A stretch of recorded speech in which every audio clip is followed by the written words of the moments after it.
Abra sua Bíblia comigo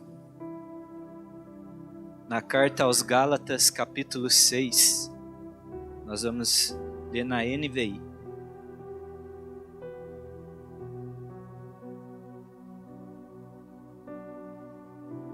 Gálatas, capítulo 6, versículo 1 até o 10.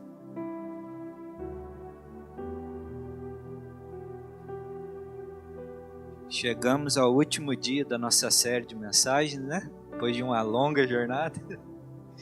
Chegamos ao capítulo 6, onde Paulo vai encerrar a sua mensagem à igreja da Galácia. Se você achou, dê um glória a Deus. Isso aí, vamos à leitura. A palavra de Deus diz assim: Irmãos, se alguém for surpreendido em algum pecado, vocês que são espirituais deverão restaurá-lo com mansidão. Cuide-se, porém, para que também não seja tentado. Levem os fardos pesados uns dos outros e assim cumpram a lei de Cristo. Se alguém se considera alguma coisa não sendo nada, engana-se a si mesmo. Cada um examine os próprios atos e então poderá orgulhar-se de si mesmo, sem se comparar com ninguém. Pois cada um deverá levar a própria carga. O que está sendo instruído na palavra, partilhe todas as coisas boas com aquele que o instrui. Não se deixe enganar. De Deus não se zomba, pois o que o homem semear, isso também colherá. Quem semeia para a sua carne, da carne colherá destruição, mas quem semeia para o Espírito, do Espírito colherá a vida eterna. E não nos cansemos de fazer o bem, pois no tempo próprio colheremos, se não desanimarmos. Portanto, enquanto temos a oportunidade, façamos o bem a todos, especialmente aos da família da fé. Amém? Até aí. Deixe sua Bíblia aberta. Feche os seus olhos, abra o seu coração. Pai, nós te louvamos pela tua palavra. Obrigado, Senhor, que ela é vida em nós. Espírito Santo de Deus, eu peço que agora o Senhor ilumine o nosso entendimento aqui, Pai, para compreender toda a verdade dessa palavra. Que o Senhor hoje nos ensine o que realmente importa, Pai. O que realmente, Senhor, traz sentido à nossa história. Assim nós oramos e já te agradecemos, em nome de Jesus. Amém. Glória a Deus. Irmãos, nós chegamos então a essa última mensagem dessa série. Você tem sido abençoado por essa série? Quem foi aí, dá um sinalzinho. Espero que tenha te edificado, que tenha te esticado na fé, que o propósito é esse. É uma carta que nos confronta muito, né? Traz algumas verdades, daquelas verdadeiras mesmo. E agora nós chegamos nesse último capítulo, onde Paulo vai encerrar sua mensagem à igreja da Galácia. E ele vai trazer um versículo que, inclusive, nós não lemos ele aqui ainda. Nós vamos ler ele. Mas um versículo que resume toda essa carta, que é onde ele fala assim, o que realmente é importante na nossa vida. O que realmente vai importar na sua história, o que vai trazer valor para a sua vida, o que vai trazer sentido para a sua vida. E aí eu queria começar essa mensagem te fazendo realmente essa pergunta. O que realmente faz sentido para você em relação à sua vida? O que importa na sua vida? Sabe o que realmente importa? Existe uma diferença entre aquilo que nós achamos que é importante e o que realmente importa, o que é fundamental para a sua história. Sabe, talvez aqui, quando nós ouvimos essa pergunta, nós podemos dizer assim, uma resposta meio politicamente correta. Nós podemos dizer que o que realmente importa é fazer o bem para as pessoas.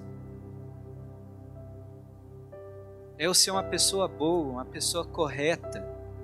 O que realmente importa é eu construir uma família. É eu fazer o bem para o meu próximo. É eu ser uma pessoa trabalhadora. Sabe, o que realmente importa é eu ser alguém bem-sucedido. Eu ser uma pessoa caridosa, uma pessoa educada, uma pessoa dedicada aos outros, uma pessoa bondosa, sabe? E essa resposta não está totalmente errada, porque se nós fôssemos parar para pensar, quando nós fechamos os nossos olhos no último dia da nossa vida, o que vai ficar é o que nós realizamos ao longo da nossa história. É ou não é? Nós deveríamos ter uma preocupação de como nós vamos ser lembrados. Mas muitas vezes nós consideramos que a prática daquilo que é correto é o que traz sentido para a nossa história. E na verdade, quando nós vamos ali no livro de Eclesiastes, no capítulo 9, Salomão está fazendo ali uma reflexão sobre a vida. E ele foi um homem, né, que ele dedicou a sua vida a contemplar as coisas e buscar o entendimento das coisas. E aí ele escreve ali assim, no capítulo 9, no versículo 1, refleti nisso tudo e cheguei à conclusão de que os justos e os sábios e aquilo que eles fazem estão nas mãos de Deus. O que os espera, seja amor ou ódio, ninguém sabe. Todos partilham um destino comum: o justo e o ímpio, o bom e o mau, o puro e o impuro, o que oferece sacrifícios e o que não os oferece. O que acontece com o homem bom, acontece com o pecador. O que acontece com quem faz juramentos, acontece com quem teme em fazê-los. Este é o mal que há em tudo que acontece debaixo do sol. O destino de todos é o mesmo. O coração dos homens, além do mais, está cheio de maldade e de loucura durante toda a vida. E por fim, eles se juntarão aos mortos. Lá no versículo 11 agora. Percebi ainda outra coisa debaixo do sol. Os velozes nem sempre vencem a corrida. Os fortes nem sempre triunfam na guerra. Os sábios nem sempre têm comida. Os prudentes nem sempre são ricos. Os instruídos nem sempre têm prestígio. Pois o tempo e o acaso afetam a todos. Além do mais, ninguém sabe quando virá a sua hora. Assim como os peixes são apanhados numa rede fatal e os pássaros são pegos numa armadilha, também os homens são enredados pelos tempos de desgraça que caem inesperadamente sobre eles. Pesado, né? Quem está meio deprimido, não é muito bom ler Eclesiastes. Mas o que Salomão está dizendo aqui, olha, quando eu me dediquei a olhar para a vida, para entender o rumo da história, eu vi uma coisa: que as mesmas coisas acontecem sobre quem é bom e sobre quem é mau. A prática daquilo que é certo, do que é correto, não é garantia de que vai acontecer só coisas boas na minha vida. E aí ele diz assim, olha, ele concluindo, lá no capítulo 12, no versículo 8, ele diz, né, em algumas versões vai dizer, né, vaidade, né, tudo é vaidade, mas eu gosto aqui da NVI que diz assim, tudo sem sentido. Sem sentido, diz o mestre. Nada faz sentido. Nada faz sentido. Sabe, se nós firmarmos a nossa esperança de que as práticas de boas obras vai garantir para a nossa vida, né, uma vida agradável, nós chegaremos ao final da nossa vida e nós vamos dizer, nada faz sentido. Foi perca de tempo. Sabe, este mundo aqui, o mundo que nós vivemos, ele está firmado sobre injustiça. A base desse mundo, que rege o sistema desse mundo, é a injustiça. A recompensa daqueles que firmam a sua vida apenas numa recompensa momentânea, num momento aqui, um breve momento dessa vida de prazer, ela vem muito rápido, essa recompensa, mas na mesma rapidez que ela vem, ela vai embora. Porque tudo aqui é passageiro. Sabe, nesse lado aqui da eternidade que nós estamos vivendo hoje, nada virá na justa medida do que realmente merecemos, do que realmente buscamos. Em Eclesiastes 8:10, Salomão continua ali, ele fala assim, olha, nessas ocasiões vi ímpios serem sepultados e gente indo e vindo no lugar onde eles foram enterrados. Todavia os que haviam praticado bem foram esquecidos na cidade. No versículo 14 ele diz, há mais uma coisa sem sentido nessa terra, justos que recebem o que os ímpios merecem, e ímpios que recebem o que os justos merecem. Isso também, penso eu, não faz sentido. É ou não é o retrato do mundo que nós vivemos hoje? Parece que aquele que é ímpio, aquele que é mau, para ele a alegria, para ele a recompensa, ele é tratado como certo, e aqueles que são os justos, os que praticam a bondade, são perseguidos e esquecidos. Não faz sentido. Alguns dias atrás, uma jovem muito querida, que estava cheia de sonhos e planos, uma jovem que tinha acabado de ser admitida no emprego que ela tinha orado a Deus, para Deus abrir a porta para ela, daquele emprego. Uma jovem que estava ali com os preparativos de casamento, tudo pronto já, faltando um mês para se casar.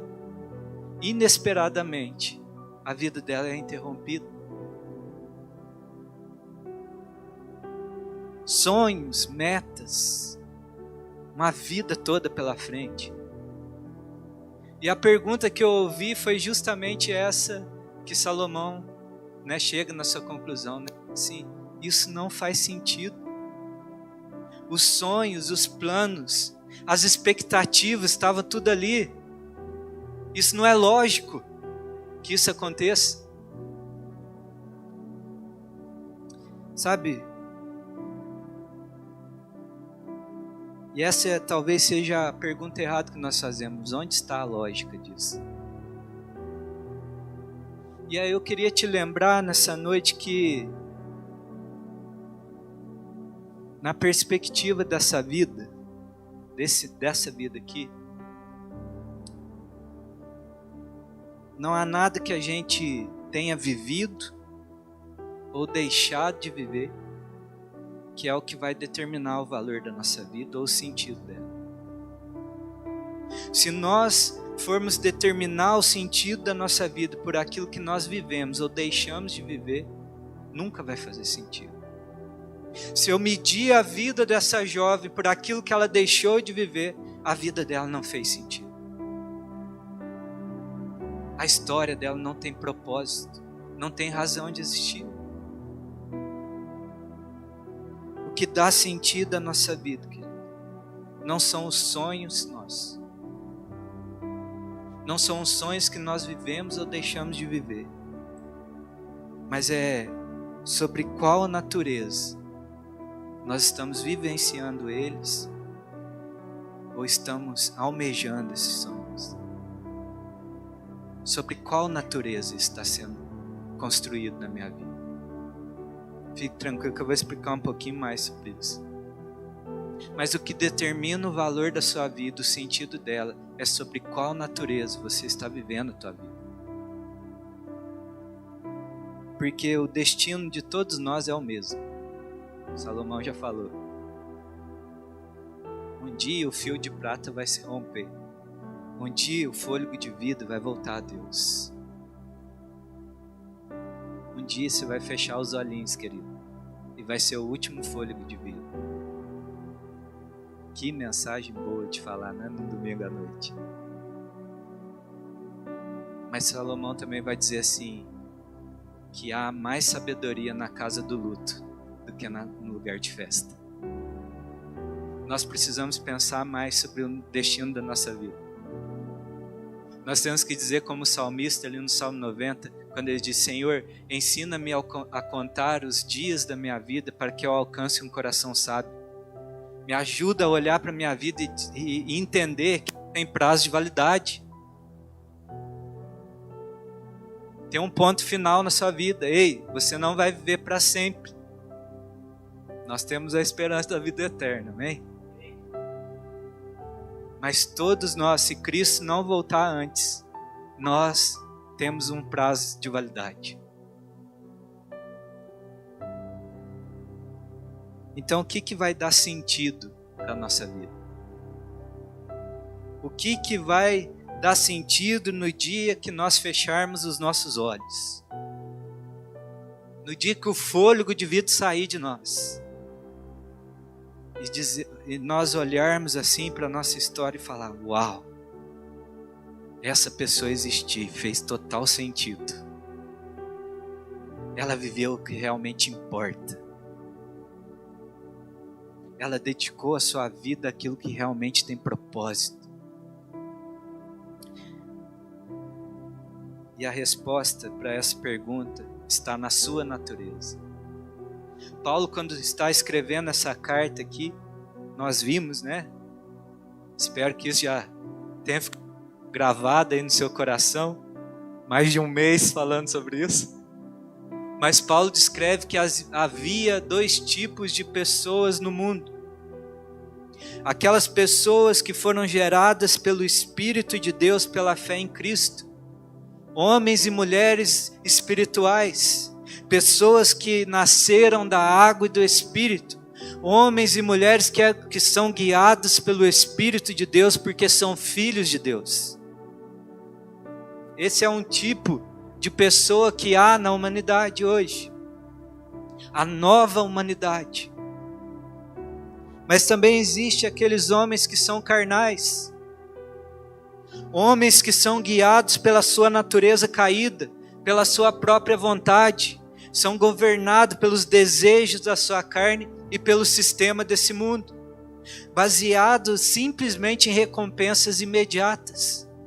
No prazer momentâneo, no que eu posso viver hoje. Existem esses dois tipos de pessoa. E aí, ele agora, nesse capítulo 6 aqui, encerrando a sua carta, é como se ele fizesse uma pergunta: por qual natureza vocês vão viver? Qual tipo de pessoas vocês vão escolher ser? Homens espirituais ou homens carnais? E hoje, para nós aqui, muito tempo depois dessa carta, a mesma pergunta é feita para nós. Qual escolha nós vamos tomar? Por qual natureza nós vamos viver e investir a nossa vida? Por qual natureza nós vamos tomar as nossas decisões? Sabe? Porque dependendo da resposta que você der, é o que vai determinar o destino da tua existência. Aonde você investe a sua vida determina o destino da tua história.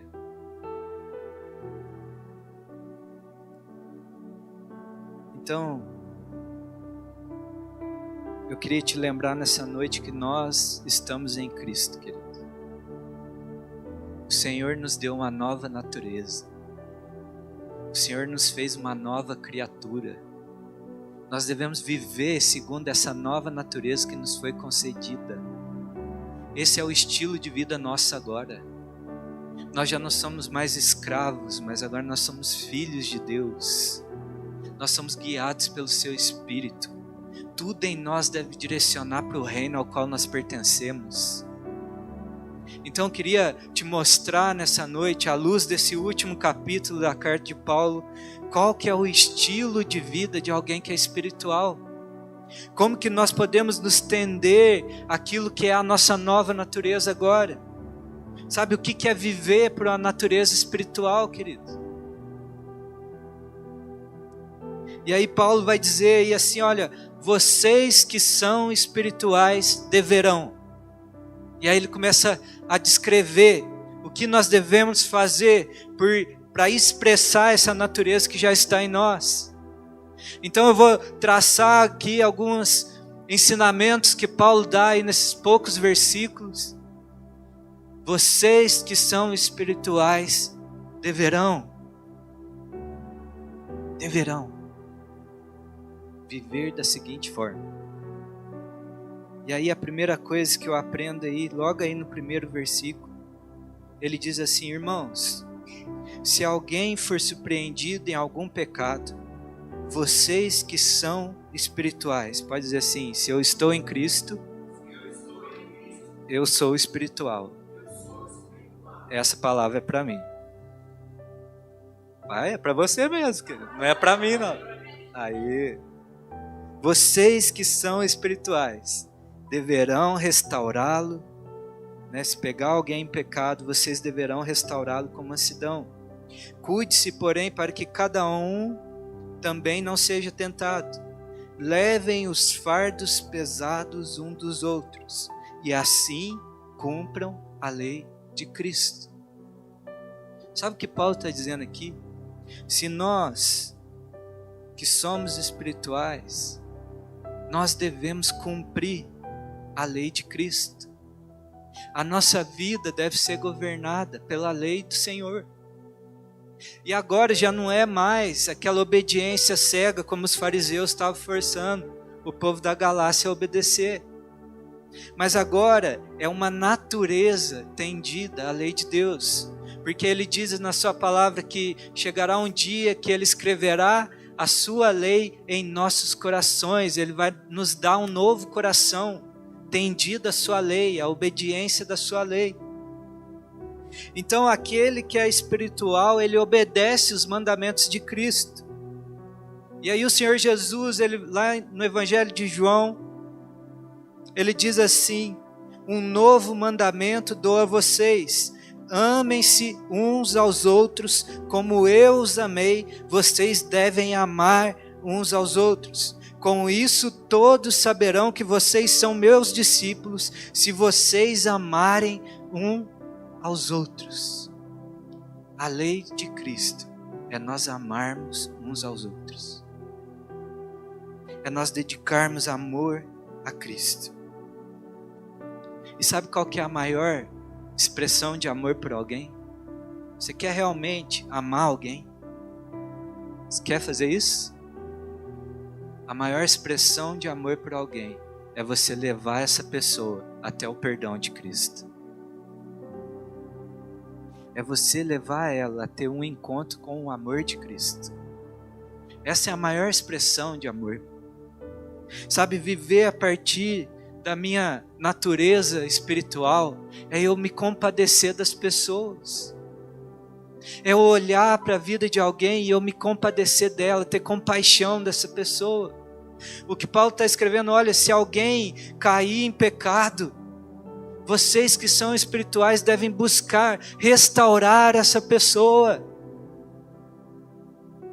Você deve levar essa pessoa a um encontro do perdão de Cristo, com toda mansidão, expressando o fruto do Espírito.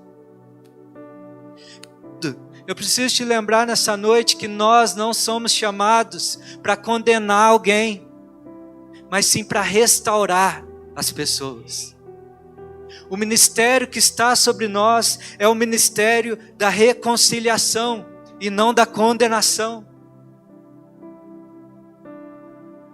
Alguém surpreendido em pecado é digno da nossa compaixão, não do nosso julgamento.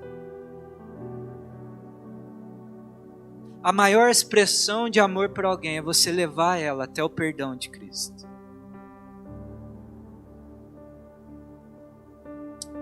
Na Nova Bíblia Viva, Paulo vai descrever esse mesmo versículo. A Nova Bíblia Viva traz assim: irmãos, se alguém for vencido por algum pecado, vocês que são espirituais devem ajudá-lo, com mansidão e humildade, a voltar ao caminho certo, lembrando-se que da próxima vez poderá ser você que seja tentado. Partilhem as dificuldades e os problemas um dos outros, obedecendo dessa forma a lei de Cristo.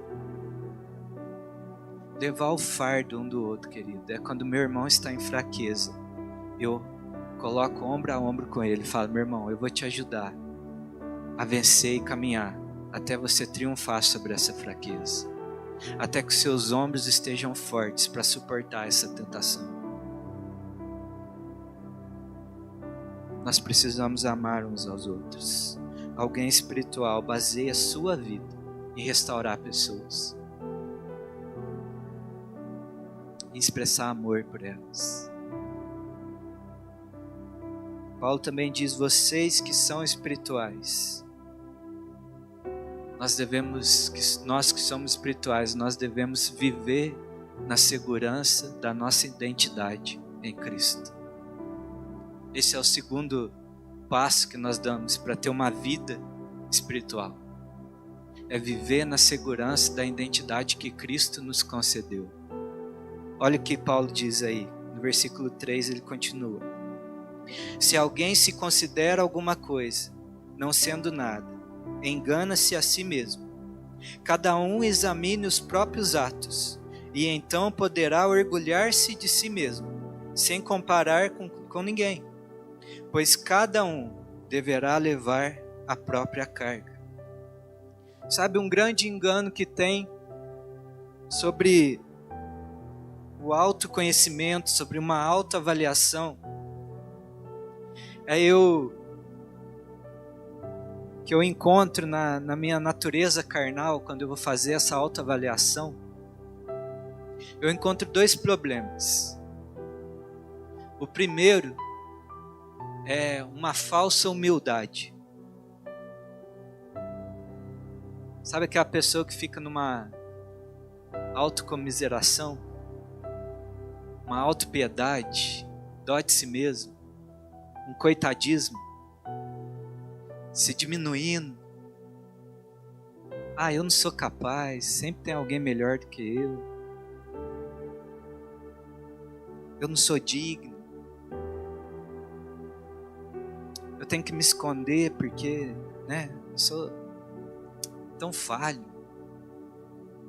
Esse é um engano da nossa natureza carnal, essa falsa humildade. E aí o outro lado da mesma moeda é o orgulho. O orgulho expresso. É alguém que pensa além de si mesmo. Alguém que olha para os outros e fala: nossa, eu sou melhor que esse aí. Não tem igual eu. Eu sou a quarta pessoa da Trindade. Semideus. É alguém que tem sempre um ar de superioridade. Que olha para as coisas que faz e fala: só eu sou capaz de fazer isso. E sabe onde que está o engano aqui? É que esses dois modos de conduzir a vida, de pensar, eles têm a mesma raiz, que é a comparação com o outro. Onde eu uso a régua para medir a minha vida, é sempre o que está do meu lado, é o meu próximo. E quando eu meço a minha vida pelo meu próximo, eu nunca vou ter uma medida verdadeira. Porque sempre vai ter alguém mais capaz do que eu. E sempre vai ter alguém mais inferior do que eu. Nós não devemos medir a nossa vida, comparar a nossa vida aos outros.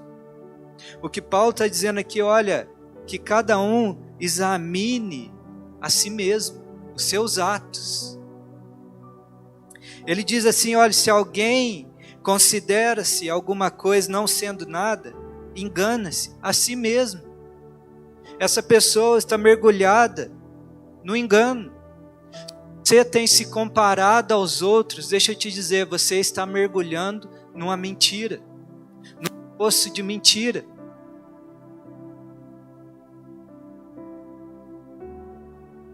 E eu te aconselho hoje, em nome de Jesus, a sair desse lugar, porque esse lugar é muito perigoso. Esse lugar vai te privar de viver o que realmente Deus tem para você. Esse lugar vai te levar à ruína, à destruição, a se adoecer. Quando nós nos comparamos aos outros, nós estamos abandonando a vontade de Deus para a nossa vida, porque eu estou medindo a minha vida segundo a vontade de Deus para outra pessoa e não para mim.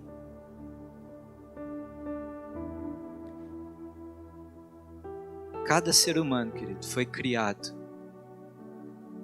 com um propósito, com uma vocação, com a vontade de Deus específica para cada um que está aqui nessa noite. Você já ouviu aquele ditado, né? Aquela brincadeira que fala assim, Deus quando me fez, jogou a forma fora? Vocês já ouviram isso? É a verdade, querido. Deus quando te fez, Ele jogou a forma fora. Você é único, você é única. Não há ninguém semelhante a você na terra.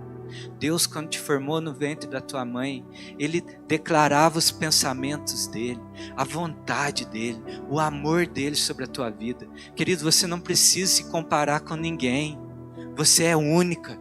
Deus te criou perfeito com os pensamentos dEle. Deixe essa verdade entrar no seu coração. Você já é aceito por Deus. No dia que você entregou a sua vida a Cristo, Ele te deu uma nova identidade. Você é uma nova criatura em Cristo. E sabe o que é ser uma nova criatura? É você voltar ao projeto original que Deus te criou para ser. É você agora ser moldado à vontade de Deus, aos planos de Deus. É você ser livre para viver como Cristo te criou para ser. Você não precisa mais buscar a comparação com os outros, a aceitação do mundo. Cristo já te aceitou.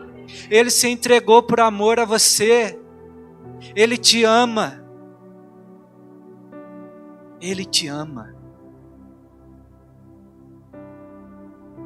Que cada um examine os seus próprios atos e então poderá orgulhar de si mesmo, sem se comparar com ninguém, pois cada um deverá levar a sua carga.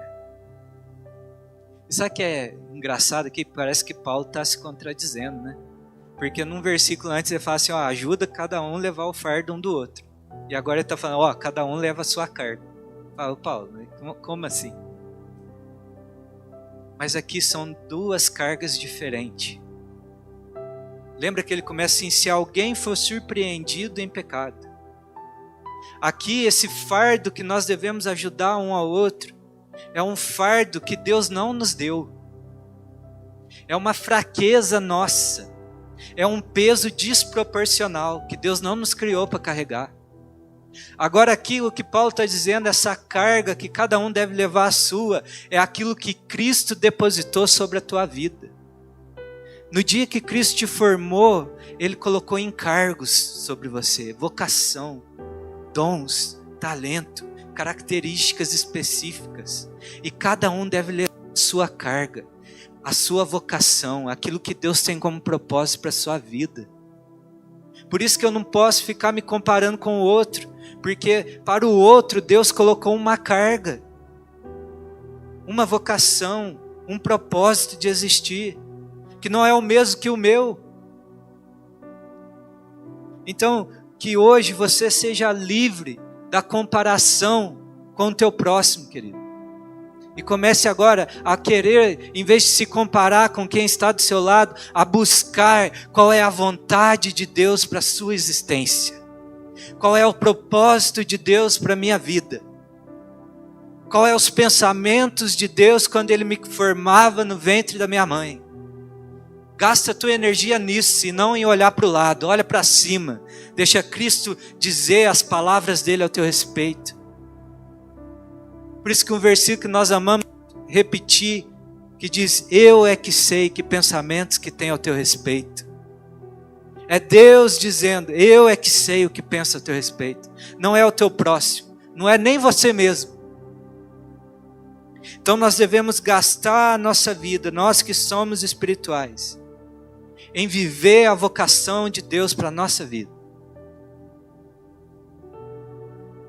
Na Nova Bíblia Viva, esse mesmo versículo, ele vai dizer assim: que cada um de vocês esteja seguro de estar fazendo o melhor, pois assim terá satisfação pessoal de uma obra bem feita, e não precisará se comparar com outra pessoa. A tua preocupação tem que ser: eu estou cumprindo a vontade de Deus, e eu estou fazendo isso bem feito. E na hora que você alinhar a sua vida com a vontade de Deus, uma satisfação vai surgir dentro de você. Você vai se sentir preenchido, completo. Você não vai precisar se comparar com o outro. Sabe, aqui eu não estou dizendo que você não possa se inspirar em pessoas. Mas você tem que entender que você é único. Você não precisa imitar ninguém. Você não precisa se espelhar em homens que são caídos como nós. Mas o teu alvo é Cristo. Se tem um padrão para nós nos medirmos, é Ele. E aí nós nunca vamos nos achar. Amém? Vocês estão felizes ainda aí? Terceiro, vocês que são espirituais, sejam generosos. Uma pessoa que é espiritual, ela é generosa. Olha o que Paulo vai dizer, versículo 6. O que está sendo instruído na palavra, partilhe todas as coisas boas com aquele que o instrui. Querido, uma marca de alguém que é espiritual é que essa pessoa é generosa. Se você tem dificuldade em expressar generosidade, vigia teu coração. Porque quem está reinando nessa área ainda é o escravinho, é a carne.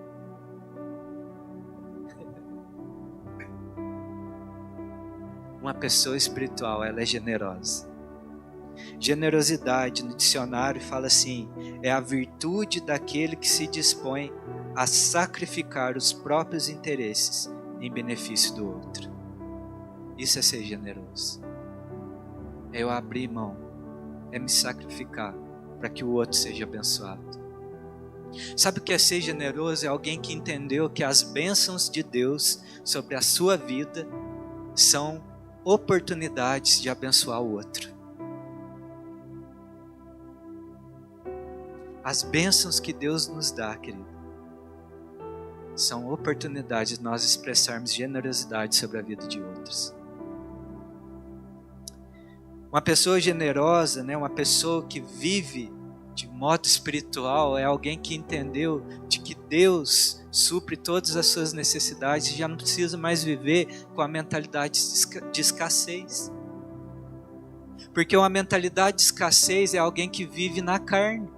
Está sempre faltando. É o modo de sobrevivência ligado. Sempre vai faltar.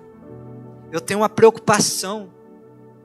Mas aquele que é espiritual diz, como está ali no Salmo 23, né?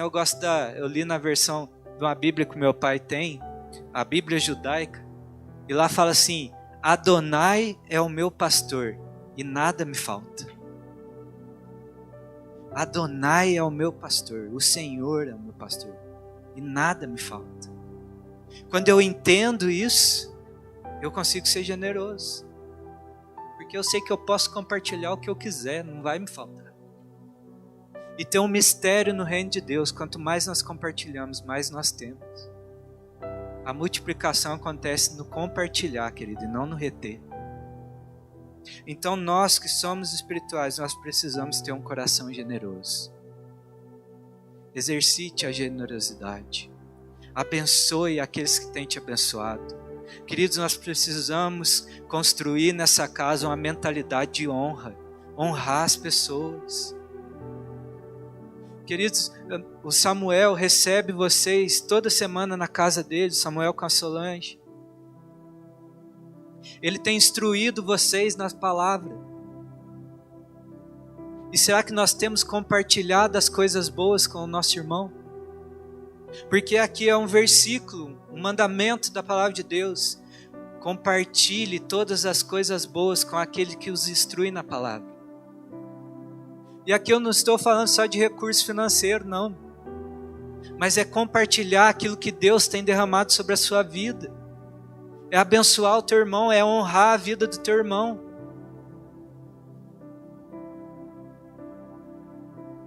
Nós precisamos gastar a nossa vida buscando oportunidades de honrar pessoas. De honrar vidas. De demonstrar generosidade, de compartilhar bênçãos. Porque parece que nós só compartilhamos quando é coisa ruim. Mas quando Deus dá uma bênção, nós não queremos compartilhar. E aí Deus pode dizer assim, não vou abençoar mais, porque você não sabe dividir, está parecendo filho único. Tem que compartilhar, querido. Se você é espiritual, você é generoso, amém? Porque Deus foi tão generoso conosco que Ele deu o melhor dele no céu. Ele mesmo, por nós. Chega de ser como o povo ali no deserto, o povo de Israel, que tinha aquela mente escrava. Deus podia dar maná, que está faltando carne. Deus dava carne e quer melão. Sempre está faltando. Deus já te abençoou com toda sorte de bênçãos, querido.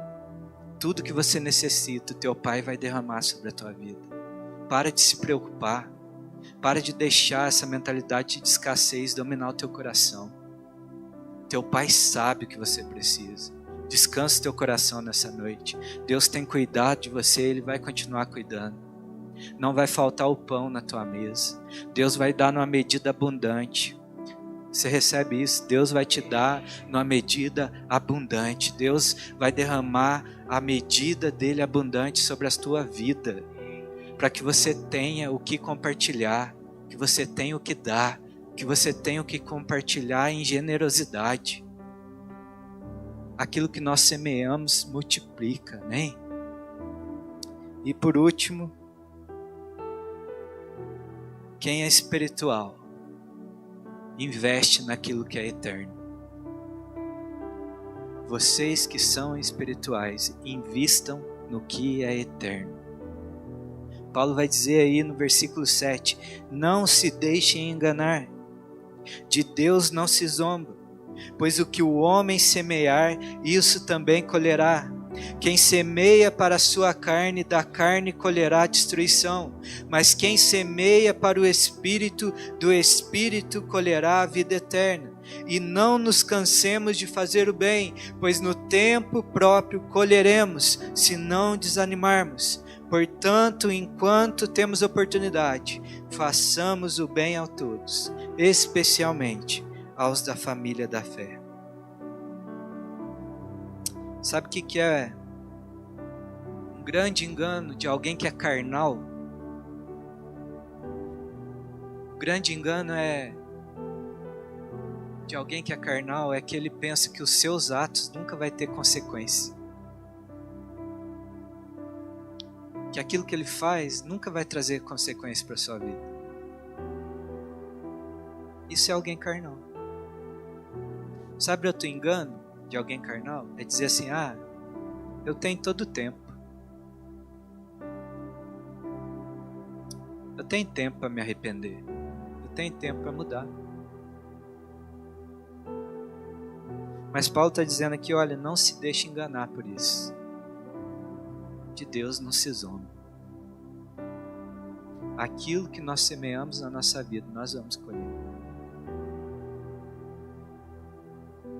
Alguém disse uma vez assim, olha, a semeadura é uma escolha, mas a colheita é certa. Semear é livre, mas a colheita é obrigatória. Não tem como, querido. Eu gosto de falar, não tem como você plantar, semear alface e colher couve. Não tem como. Aquilo que nós semeamos, nós vamos colher. Eu me lembro antes de eu entregar a minha vida a Cristo, eu lembro que eu vivia aí desbaratinado no mundo, fazendo tudo de errado que tem para fazer. Mas eu estava compartilhando isso com Samuel, mas eu lembro que dentro de mim eu ficava assim, eu estou fazendo isso, mas eu não sou assim. E eu estou fazendo essas coisas erradas, mas eu sei que eu não sou desse jeito. E muitas vezes nós nos pegamos nesse engano. Mas nós temos que entender, como nós ouvimos semana passada, de que as nossas obras, elas testificam qual é a nossa natureza. Aquilo que nós fazemos na nossa vida diz muito sobre qual natureza reina sobre a nossa vida. Então não adianta você ir fazer coisas erradas e dizer assim, eu sei que isso não está certo, mas eu não sou assim, e quando der, Deus, eu vou viver mais um pouquinho aqui, depois eu me arrependo e mudo de vida. É engano, querido. Não se deixe enganar, de Deus não se zomba. Há um Deus santo no céu.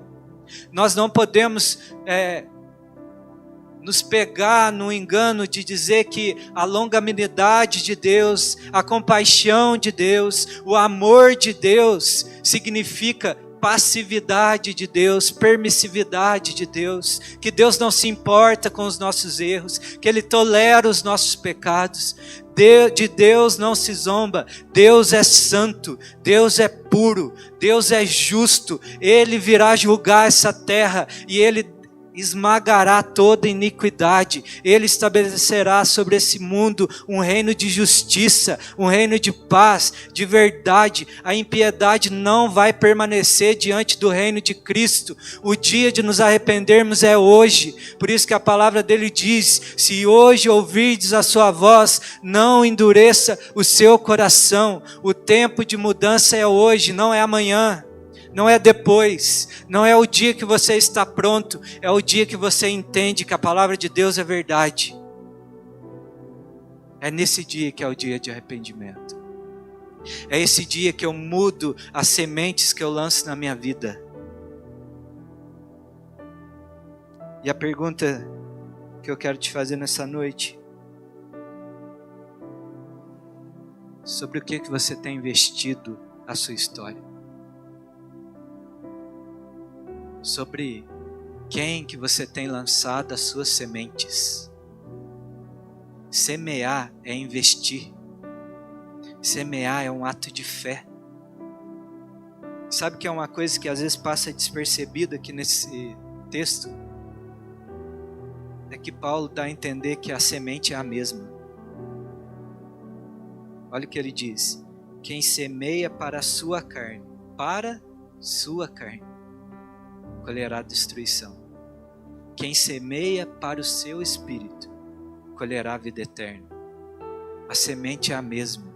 Sabe o que é essa semente aqui nesse versículo? É a sua vida. É a sua existência. É as suas decisões.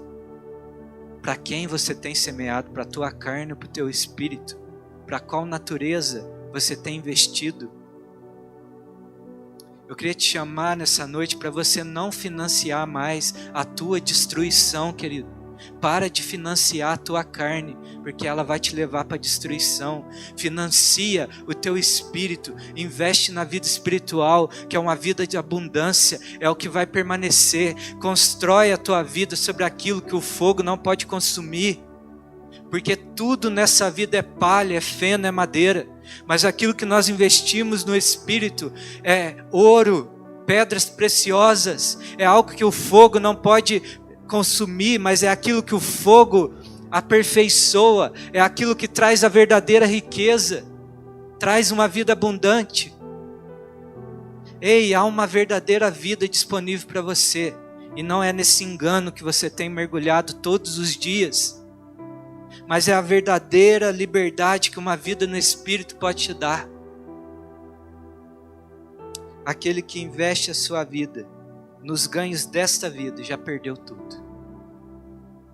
Mas aquele que investe na eternidade já ganhou tudo. Já ganhou. Por isso que o Senhor Jesus ali nos evangelhos ele vai dizer: se alguém quiser acompanhar-me, negue-se a si mesmo, tome a sua cruz e me siga. Pois quem quiser salvar a sua vida, a perderá. Mas quem perder a sua vida por minha causa, a encontrará.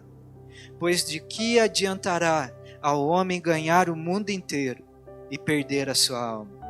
Ou que o homem poderá dar em troca de sua alma? Pois o Filho do Homem virá na glória de seu Pai com os seus anjos e então recompensará cada um de acordo com aquilo que tem feito. O que você pode dar deste mundo em troca da tua alma? Tem alguma riqueza, tem algum valor que você pode dar e falar assim: Senhor Jesus, estou comprando aqui a minha alma? Não existe. A tua alma vale o preço do sangue de Cristo Jesus. E Ele já comprou a nossa vida lá no madeiro. Basta hoje você tomar uma decisão e seguir a Ele, de coração inteiro, em verdade, em total entrega, falando assim: eu vou viver a minha vida de uma forma espiritual, Senhor Jesus. Eu vou cumprir os teus mandamentos. Eu vou me apegar à identidade que o Senhor me deu. Eu vou ser generoso na minha vida. Vou me entregar, doar ao outro. E eu vou investir naquilo que é eterno. Essa é a verdade. Isso é o que está disponível para nós. Amém? Para nós encerrarmos, eu comecei essa mensagem com uma pergunta. Você lembra dela ainda? Vocês lembram ou não? Ixi, ninguém estava prestando atenção, hein? Eu perguntei o que realmente importa.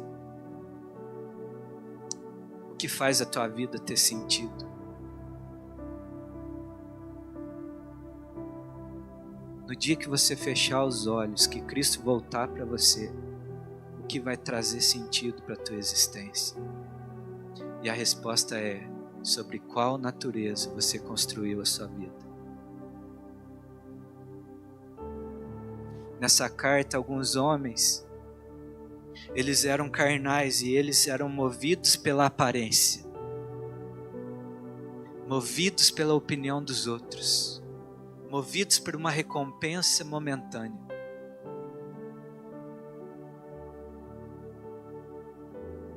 Movidos pela aprovação de homens, movidos para cumprir um protocolo que o mundo aprovava.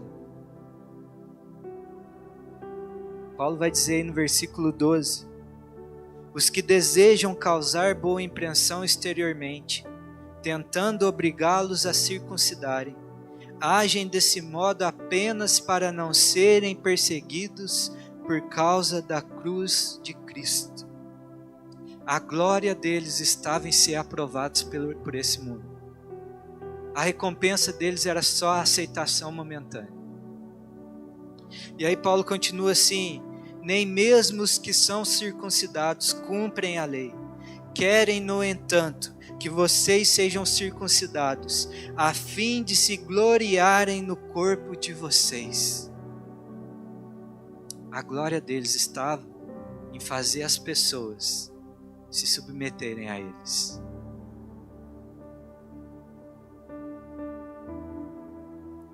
E aí Paulo vai dizer assim: quanto a mim, que eu jamais me glorie, a não ser na cruz do nosso Senhor Jesus. por meio do qual o mundo foi crucificado para mim e eu para o mundo.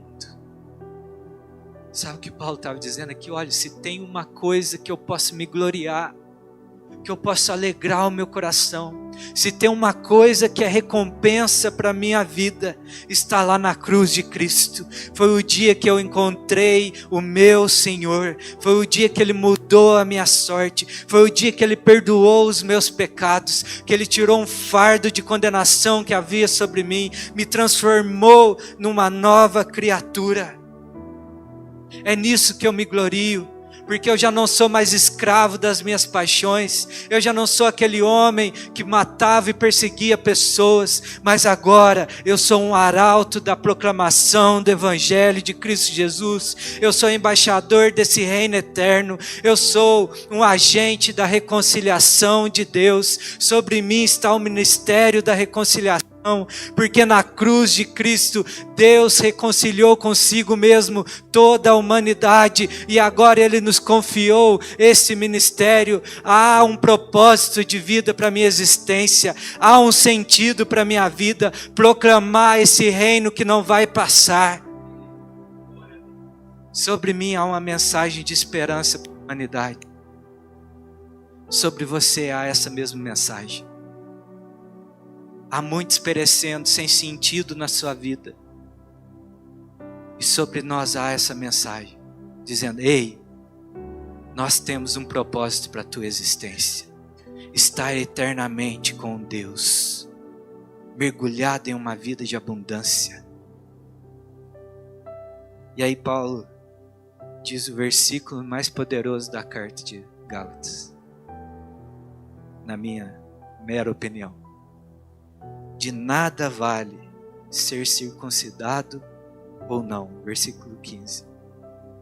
De nada vale ser circuncidado ou não. O que importa é ser uma nova criação. Querido, de nada vale você ser aceito pelos homens. De nada vale você ser uma pessoa próspera nessa terra. De nada vale você ser arrastar uma multidão de pessoas te seguindo. De nada vale os zeros no final da tua conta se você não for uma nova criatura em Cristo Jesus, porque o que traz sentido para a nossa vida é nós sermos uma nova criação, nós sermos regenerados por Cristo, porque naquele último dia, quando a trombeta soar, o que vai importar é se nós somos conhecidos de Cristo Jesus, se nós estamos escondidos nele, se nós somos conhecidos dele. Ele vai dizer: vinde benditos de meu Pai, entre na herança do meu Pai, entre no regozijo do teu Deus, entre na tua herança eterna. É só para aqueles que nasceram de novo, porque não vai entrar ninguém no reino de Cristo se não nascer da água e do Espírito, e só há uma forma de nascermos de novo, se nós crermos que ele é o nosso Salvador. Porque Deus amou o mundo de tal maneira que entregou o seu Filho, o único Filho por amor a nós, para que todo que nele crê não pereça, mas tenha a vida eterna. E quem creu nele, quem o recebeu, ele deu-lhes o poder de ser chamados filhos de Deus. Querido, o que dá sentido para a tua vida é se quando Cristo olha para você, ele vê: esse é meu filho. Ele carrega o meu nome. Ele tem a minha marca.